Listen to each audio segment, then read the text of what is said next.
ጸብጻብ ብሉምበርግ ለመውዘው ጸሐበሬታ ኃይል ባህር አሜሪካ ወሽመጥ ሆርሙዝ ዝገወረ እገዳ ስዒቡ ሓንቲ በአሜሪካ ማዕቀብ ዝተገበረላን ምስ ቻይና ርክብ ዘለዋ ጽዕንቲ ነዳዲ መርከብ ነቲ እገዳ ጥሒሳ ሓሊፋላ እታ መርከብ ሪችስታር ትበሃል ኮይና ቀድሚ ሕጂ ፌል ስታር ትበሃል ዝነበረት ኮይና ኣብ 2023 ናብ ልዕሊ ነዳዲ ኢራን ዝተገበረ ማዕቀብ ብምጥሓስ ተሳታፊት እያ ብዝብል በአሜሪካ ጸሊም መዝገብ ድማ ሰፈረት እያ ቀዳማይ ፈተነ ሰኒ ነቲ እገዳ ገብሩ ክውዕል ምስ ጀመረ እታ መርከብ ናብ ወሽመጥ ቀሪባ ዝነበረት እኳ እንተኾነት ናብታ ጥቃ ዝርከብ ደሴት ቀሽም ኢራን ብምምላስ ድማ ጉዕዛ ኣቋሪፃ ነይራ ካልኣይ ፈተነን ዓወትን ድማ ድሕሪ ሒደት ሰዓታት ግልታ መርከብ ኣፈታ ብምቕያር ናይ ቻይና ዋንነትን ቻይናውያን ሰራሕተኛታት ከም ዘለዋ ዘርኢ ምልክት እናርአየት ነቲ እገዳ ጥሒሳ ናብ ቻይና ምሪሓላ ኩነታት እቲ እገዳ ድማ እዚ ፕሬዝደንት ኣሜሪካ ዶናልድ ትራምፕ ዝተኣወጀ ናይ ሓይሊ ባሕሪ እገዳ ንኤክስፖርት ነዳዲ ኢራን ንምዕንቃፍ ዝዓለመ እኳ እንተኾነ እዛ መርከብ ምሕላፋ ግን ነቲ ጽኑዕ ቁፅፅር ኣሜሪካ ንምፍታን ዝተገበረ ምንቅስቃስ ከም ዝኾነ ድማ ተገሊጹ ኣሎ ባሕሪ ሆርሙዝ ዝፈጥሮ ዘሎ ዓብዪ ስጋት ኢራን ንመራኺ ውግእ ጥንቂቃን ሰፊሕ ወታደራዊ ምላሽን ሂባ ትርከበላ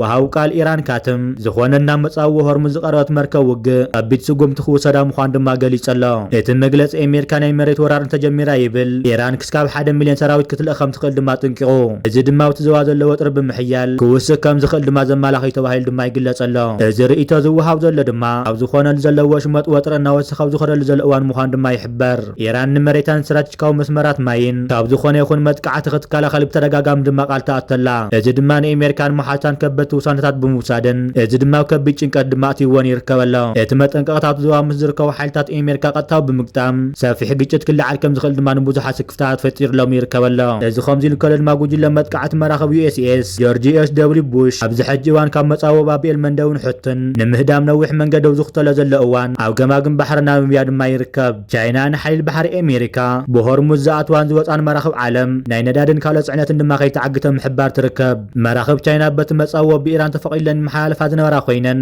ሎሚ ግን ካብ ኣሜሪካ ሓንቲ መርከብ ጥራሕ ኣምሊጣ ትርከብ ዘላ ኣሜሪካን ኢራን ምሕናቕ ሆርሙዝ ብኸምዝን ተቐጺለን ቁጠባ ዓለም ዝዓበየ ሃስያ ክሕድር ከም ዝኽእል ድማ ይፍለጥ እዚ ከምዚ ንከለ ድማ ማእኸላይ ምራቕ ወጥርና ገደደው ዝኸደሉ ዘሎ እዋን ህዝቦላ ድማ ሰፊሕ መጥቃዕቲ ኣካይዱ ግጭት እስራኤልን ሊባኖስን ዕጡቕ ጉጅለ ህዝቦላህን ኣብ ዝሓለፈ 48 ሰዓታት ናብ ሓድሽ ምዕራፍ ድማ ኣትዩ ይርከበሎ ህዝቦላ ሰሜናዊ እስራኤል ናብ ዝተገወጠ ግዝኣታት ፍልስጤምን ብዝለዓለ ምዕቡለ ጦራት ተጠቒሙ ተኸታታሊ መጥቃዕቲ ከም ዝፈጸመ ድማ ኣፍሊጡ ዓይነት መጥቃዕትታት ድማ ህዝቦላ ካብ ሰብኣሎ ነፈርቲ ፕላስቲክ ሚሳኤል መዳፍዕን ተጠቒሙ መጥቃዕቲ ድማ ኣካይዱ ይርከበሎ ዕላማ ዝተገበሩ ከባብታት ድማ ኣብ ሰሜናዊ እስራኤል ዝርከቡ ወታደራዊ ማዓስከራት ትካላት ጸጥታ ናብ ጥቓ ደቡባዊ ሊባኖስ ዝርከቡ ወታደራዊ ማዓስከራትን ቀንዲ ዕላማ ናይቲ መጥቃዕቲ ኮይኖም ድማ ይርከበለው ህዝቦላ እቲ መጥቃዕቲ ንፍልስጤማውያን ናብ ገዛ ንምድጋፍን ልዕላውነት ሊባኖስ ንምሕላው ከም ዝፈጸመ ድማ ገሊጹ ሓይልታት ምክልኻል እስራኤል ኣብ ደቡባዊ ሊባኖስ ንዝርከቡ መደበራት ህዝቦላ ብኣየርን ከበድቲ ጦራትን ከም ዝሃረመ ድማ ገሊጹ እዚ ሰፊሕ መጥቃዕቲ ሰብኣሎ ነፈርትን ሚሳኤላትን ነተብቲ ዞባ ዘሎ ደረጃ ስጋት ናብ ሓድሽ ዝለዓለ ደረጃ ድማ እትይዎ ይርከበሎ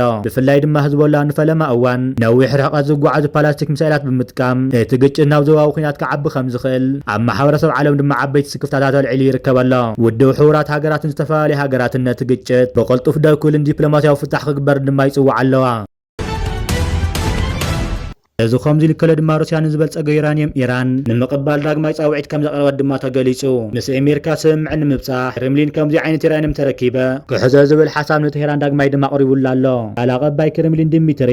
ኢራን እዚ ክትገብር ሓሳብ ከም ዘቕረበላ እንትሕብሩ ኣብዚ ጉዳይ ግን ክስካብ ሕጂ ወገን ኢራን ዝኾነ ግብረ መልሲ ክስካብ ሕጂ ከም ዘይተዋሃበ ማዕኸና ዜና ሩስያ ኣመልኪተን ሩስያ ንኢራን ምስ ኣሜሪካ ካልኦት ሃገራትን ኣብ ጉዳይ ኒኩለር ክትዓርቕ ነዊሕ ዓመታት ክትሰርሕ ምጽንሓ ድማ ዝዝከር እዩ ሞስኮ ንዩራኒየም ናብ ሩስያ ምእታው ዝተፈላለዩ መሳርሕቲ ድሕሪ ምሕላፋ ናብ ናይ ኒኩለር ነዳዲ ብምቕያር ንናይ ኒኩለር መደበራት ኣገልግሎት ክውዕል ናብ ኢራን ንምምላፍ ብተደጋጋሚ ሓሳብ ከም ዘቕረበት ድማ ተገሊጹ ኢራን ክስካብ ሕጂ ነዚ ሓሳብ ኣይተቐበለቶን ዝብል ሓበሬታታት ድማ ይወፁ ኣለዉ ብኻልእ ወገን ድማ ኢራን ን5 ዓመታት ዩራኒየም ምብልጻግ ደው ምባል መደብ ከም ዘቕረበት ወርክ ታይምስ ድማ ሓቢሩ ኣሎ ኣሜሪካ ን20 ዓመታት ዩራኒየም ከይተብልጽግ ዝብል ሓሳብ ንቴህራን እኳ ተቐረበትላ ተቐባልነት ከም ዘይረኸበን ኢራን ግን ኣብ 5 ዓመት ከም ጸንዐት እንቲ ጋዜጣ ድማ ኣስፊሩ ኣብ ኢስላማባድ ፓኪስታን ኣብ ዝተኻየደ ዘተ መደባት ክስካብ ምልዋጥ በፂሖም ከም ዝነበሩ ኒውዮርክ ታይምስ ካብ ቁልፊ ሰበስልጣን ኣሜሪካ ረኺበዮ ዝበለ ሓበሬታ ድማ ገሊጹ ብግልጽተን ሃገራት ንምስምምዕ ዘለወን ፍልልይ 15 ዓመታት ድማ ኮይኑሎ ተባሂሉ ካልኣይ ዙር ዘተ ብምግባር ነቲ ጉዳይ ኒኩለር መፍትሒ ንምሃብ ሕጂ እውን ተስፋ ከም ዘሎ ዘመልክቱ ዜናታት ድማ ምውፃእ ቀፂሎም ኣለዉ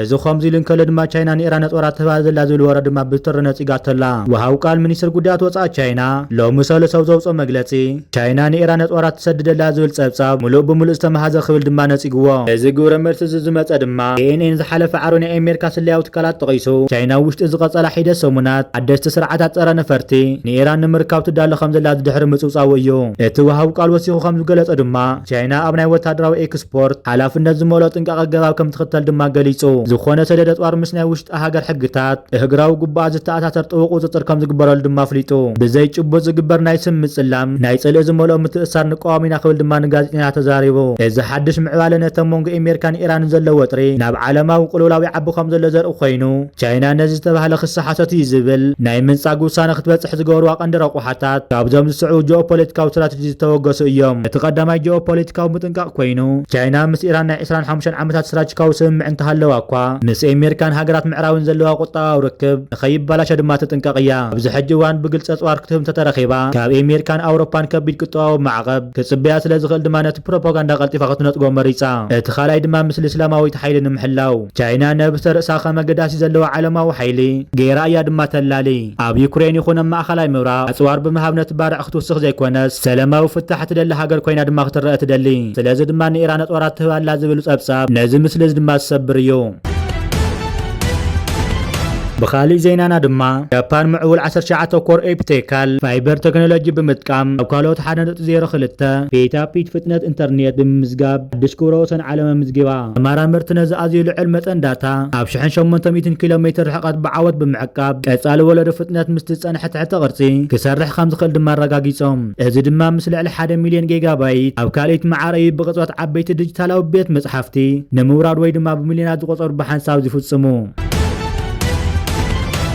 بخالي زينانا دما بالعلوي حلاف قطاو قديات هقدف تمرح لوخو إرترا قبص عداتي فتصم الله تمالي عسى 300 جاخل تشان 26 حلاف قطاو قديات هقدف آتو حاقوس قوريتكم اوون منيستر نقدن اندسترين إرترا آتو نصر الدين صالح مس منيستر قديات وصا قبسي دكتور بدر عبد الله تراخيوم ابتركب قبص نهاقراو لمعات سعرتات إرترا نمدقاف بفلاي دما عوتات قطاو وفري نقداو خموون اندسترالاوي عوتات نسي إرترا سراج كاوزمنا نمعماو زلواتو فاينت منيستر قديات وصا قبسي دكتور بدر عبد الله تسمير وسيخو منيستر عبد اللاتي قبص نلقلاونت قزاتو حدنت إرترا ملو دقف كم زلوا دم رقاقيسو عبد العلوي درجة ملوات مهنات موحد معواي نقدن معواي حوراو وفر نمتبع قداس مخان دم اسمير اللو قبص قدام نستوهاوم عودتات كاو حقدات نسأتن عغم النمهاب دلوتو مخان دم قوليحو عبد عقا إرترا زيادة تساتفو بحث كبنات قبص خوافر دم التوابعو عبد حلفو وانات كم زقلتنا يدما عبد هنسات آباي تزنط فتكالات قبصي عبد إرترا هنسات آباي تمسلح دم توافير ميركو ولو عبد سافح زرب كلتين حاجات بقدم تختل أبسمران كيرم ببوان زكايدو نايم مخار مدرخة زتقالله لتاو قدات حورا وقدات نزلهم زواو قداتن في اللايد ما وانا ومعوالات السودان فيدرالاوي ريبوبليك صوماليا قامون تقيح بحر ملكيتهم عميق زتكايدهم خلتين وقنات محيال كلتاو ركبات إرتران قبسن عدا خاوكان دعن الزواو سلام من رقان مخان دماس ميرملو لازم مدايزو خلتين وقنات يتمونغو خلتين حقرا زلو خلتاو متحبر عبتتاو قطاو بوليتيكاو نقد حرشات ساعتن تعنان زيادة معواي دما تسمع معهم إرتران قبصن بفلاي بزقروا أوان سلام ستان زواقيح بحر نمرقات وهدنا دمعن متحبر كادا مهلا دما يفلات أبتركب وغن إرترا فتسام قدات امباسي إرترا أو ريبوبليك قبص دما تساتفو نيرو خالي زينانا دما مدب نشت حقرات UNDP عماياد كومم أبزوا سميناو قيح بحري شقودات أكلات زركوهم 56 أبالات زلو محور حارستات أفريات أرانشي حملتن مراحة دورهن كابزة كور سلسة وقراج توهاو تمرتات حارستات يتقامو خمزلو تقاليسو يتم حارستات نلو تعير تاور حرشا مدلاون متكاون بايا دخعي كامون بايا مدحايت حشرة وحسة تحازة حرشان فراتات نتكلتن كامون هنسات عقوة حمد ماين زاملكو تقوراو خلها دماي رخوالو إذا توقسة بحراو فلتات مس زمناو مهددات بموهاد نمهرتن معواي سنة هيوتاو خبابن مكل خالن تحرس سنة مصور عقم نمهنات اندما يشرح الله بتوسخ زمدب نسميا مسفح حرشان نخالت كواوي او محاوراتن كما اخل تمرت دما يقلقل الله بخالي زينانا دما أوردا إيروب زركب مبأتاو هوسبيتال كتما دوهان حادقا بارق حاو خمزقاتما حلاف بيت صحفت عنا وردا إيروب عطو معز والدا جبريل قليتسو إتا حادقات مال 13 ميازيا عبد حر ساعات كمزقاتما دما تزاريو بمخنيات حادقا حدا بلوك زنور عبيت ماشيناتن دورات رقوحتاتن ملؤ بملؤ خمس تقاتل دما قليتسوم نزل سعيو دما بهوسبيتال زوهاب زنور قلقلت لابراتوري عطو كنول تقدينا لنا خولو دما يتم معزر الديوم بمخنيات زقاتما قاتلو هي وزبت حادقا خمزيلن عب نورا زوت حمتن عنوات جن أو دمت راي كم زل قليصهم من قالت حدقا قاتل يصار خمس زل زقلصتهم حلافي بمتحبار هزو ختما دوهان خطفو خمس خال دما قليصهم